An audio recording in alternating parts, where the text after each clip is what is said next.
Uy, malapit na ang holidays. Kaya naman ang edition natin ngayon ay mga murang panghanda. Yes, yung mga paborito nyo, pipilitin natin mga maging budget-friendly para naman na happy tayong lahat. Wow! Hotdog.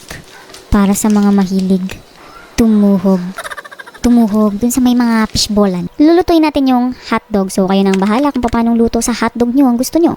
Pwede nyong iprito. Ako ay ilalaga ko siya mga 3 minutes lang naman. Pwede ding steam. O baka sabihin nyo naman bakit mo ilalaga iyan, mawawala ang lasa? Kanya-kanyang trip lang yan. Pwede nyo nga pong iprito. Next ay ang ating sliced bread. Gagamit tayo ng baso. Yan, di ba? Para-paraan. In fairness, mas madali pang ipang flat itong baso, ha? Pero ingat-ingat lang din kayo kasi baka mamaya sa sobrang diin mabasag. At kung mapapansin nyo, hindi ko na tinatanggal yung gilid ng tinapay kasi naman makakain din naman yan. Pero kung medyo nag-aarte kayo, pwede nyo naman tanggalin yung gilid. Yun lang, sayang, laman tiyan din yan. Pag-aagaw-agawan nyo pa yan. Okay, next, habang pinapalamig natin ng hotdog, gagawa tayo ng garlic mayo dip. Simpleng-simple lang pero talaga namang magugustuhan nyo. Siyempre, gagamit tayo ng mayonnaise. So, kahit anong brand, gamitin nyo lang yung mga favorite nyo. At dahil nga garlic mayo dip, kaya naman lalagyan natin yan ng garlic.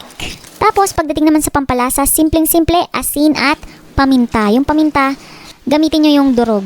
Pero dahil semi-durog lang meron ako dito, tinatamad ako magdikdik. Iuhulog ko na yan.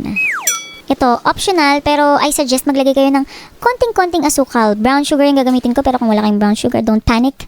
Pwede namang white sugar. At kung ayaw mo masyadong thick yung iyong sauce, pwede mong lagyan ng tubig. So, start from adding 2 to 3 tablespoons of water until you get the right consistency. Ganun.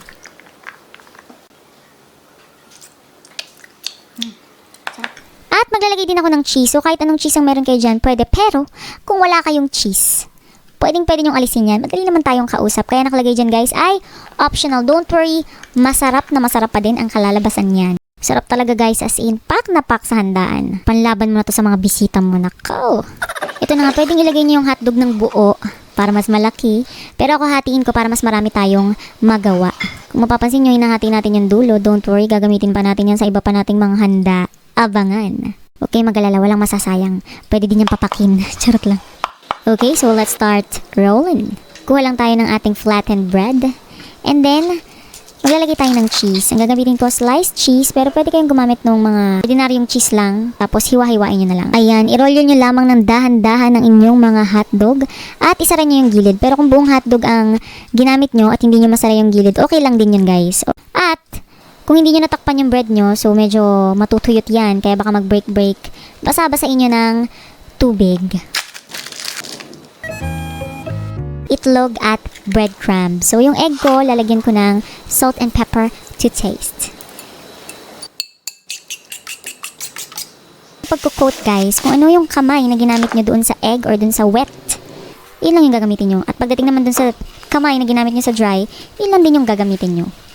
Ayan, i-coat nyo lang maigi ng breadcrumbs. At syempre, importante na mabasa nyo mabuti ng itlog, lahat ng paligid, para malagyan yung mabuti ng breadcrumbs. Siyempre, hindi natin sisiksikin. Keep the social distancing.